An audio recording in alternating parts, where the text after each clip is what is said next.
से जो न्याय कायम करने वाला है, जमीन से आसमान तक जिसकी रहमत का उजाला है, मेरा ईमान है वही भूखे को देताने वाला है और वही आकाश पर जान तक पहुँचाने वाला। आज हम मौलाना गुलाम मोहम्मद बस्तानी की ताज़ियत नशीस में सब जमा हुए। अल्लाह ताला उनकी कब्र को नूर से भर दे और उनके अहले खानों को सब्र जमील अता फरमाए। फ़इन्न मअल उसरि युस्रा इन्न मअल उसरि युस्रा, कि हर मुश्किल के साथ आसानी है, बेशक हर मुश्किल के साथ आसानी है। मायूस इंसान हमेशा शिकायत करता है और खुशबैन इंसान तब्दीली का इंतज़ार करता है और हकीकत पसंद इंसान तब्दीली की कोशिश करता है। तो मौलाना की शख्सियत उनमें से एक थी। और जहाँ तक मौलाना का जो जन्म है बॉम्बे स्टेट यानी जो संयुक्त महाराष्ट्र था 1950 1 जून को हुआ और तकरीबन 75 वर्ष जिए मौलाना। उनके 3 बेटे हैं, जो सईद साहब है, अल्लाह ताला उनको भी जन्नत नसीब करे, दूसरे हुज़ैफा साहब है और तीसरे अवैस साहब है। मौलाना की जो शख्सियत है, जिस तरीके से हमारे जो अड़ावत के मौलाना हैं उन्होंने कहा, नाजिम है, कि जो उनके उस्ताद थे अब्दुल्ला साहब, कि उन्होंने कहा कि मैं अल्लाह के सामने जब पेश होऊंगा तो ये कहूँगा कि मैंने मस्तानवी को घड़ा था, मौलाना मस्तानवी को घड़ा था।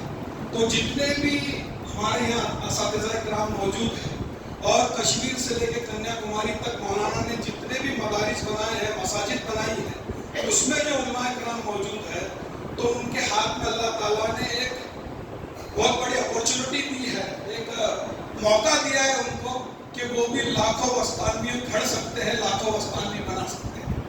तो आपको मौलाना की जो ज़िंदगी है उससे नतीजा हासिल करने की ज़रूरत है।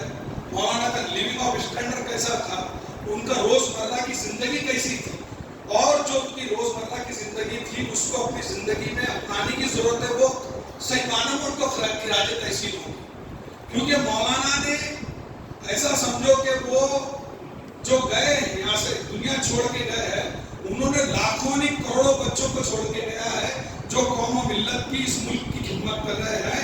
और दीन का जो चहल पहल पूरे हिंदुस्तान में नजर आती है, देवबंद नदवा के बाद में वो इशाअतुल उलूम अक्कलकुआ से है।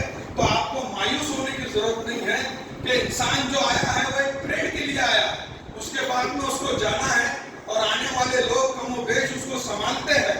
तो अल्लाह से यही दुआ करना चाहिए कि अल्लाह ताला उनका बेहतरीन अमल बदल दे और जो नस्लें उसको उनके मिशन को संभाले वो अल्लाह और अल्लाह के रसूल की यानी उनकी इत्तिबा के लिए ये काम करे।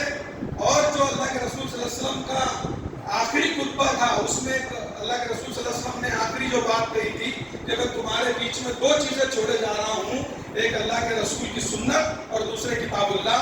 तो जिस तरीके से मौलाना ने कुरान शरीफ को पूरी आलम में पहुंचाने की कोशिश की, हमारे छोटे छोटे बच्चे जो यहाँ बैठे हुए हैं, वो कोई गरीब घर से आता है, कोई यतीम है, कोई बेवा का बच्चा है, पर वो यहाँ आके पनाह उसको मिल जाती है और वो एक बाकमाल इंसान बनता है। मौलाना एक हॉस्पिटल के उद्घाटन में आए थे यहीं महरून में, तो उन्होंने एक अपना किस्सा सुनाया था। जब उनको MBBS कॉलेज मिल रहा था, विलासराव देशमुख ने उनको कॉलेज दिया, तो उन्होंने विलासराव देशमुख ने बोले मुझसे कहा कि मौलाना आप क्या करते हो? बोले इतने बच्चे 10-15 हज़ार बच्चे बोले आपके यहाँ पढ़ते हैं। तो बोले मैं ऐसी मशीन बनाया हूँ, बोले मैं इधर से गड्ढे डालता हूँ, उधर से इंसान बन के निकलते हैं। तो ये जवाब मैंने उसको दिया था। अल्हम्दुलिल्लाह हमको मौलाना की जो सुन्नत है उसका अमल करने की जरूरत है। और जो असातिज़ा किराम है ये उनके नाइब है। ऐसा अल्लाह के रसूल सल्लल्लाहु अलैहि वसल्लम को किसी ने पूछा, किसी साहबी ने, कि अल्लाह के रसूल सल्लल्लाहु अलैहि वसल्लम आपको किस चीज़ पे नाज है? तो अल्लाह के रसूल सल्लल्लाहु अलैहि वसल्लम ने फरमाया कि मुझे मौलिम बना के भेजा गया, इसको मुझे नाज है। तो आप नाइब रसूल भी है, नाइब मोहम्मद गुलाम मोहम्मद बस्तानी भी है। तो आप इंशाअल्लाह उनकी जो सुन्नत है उस पर अमल करेंगे और जो उनका मिशन है उसको आगे ले जाने की कोशिश करेंगे। यही खिराज तहसीन होगा उनको, और उनकी जो आदत है उससे आपको पॉजिटिव लेकर हमको आगे बढ़ने की जरूरत है। अल्लाह ताला मुझे और हम सबको कहने सुनने से ज़्यादा अमल की तौफीक अता फरमाए। ये शेर है कि अपनी बात को खत्म करता हूँ।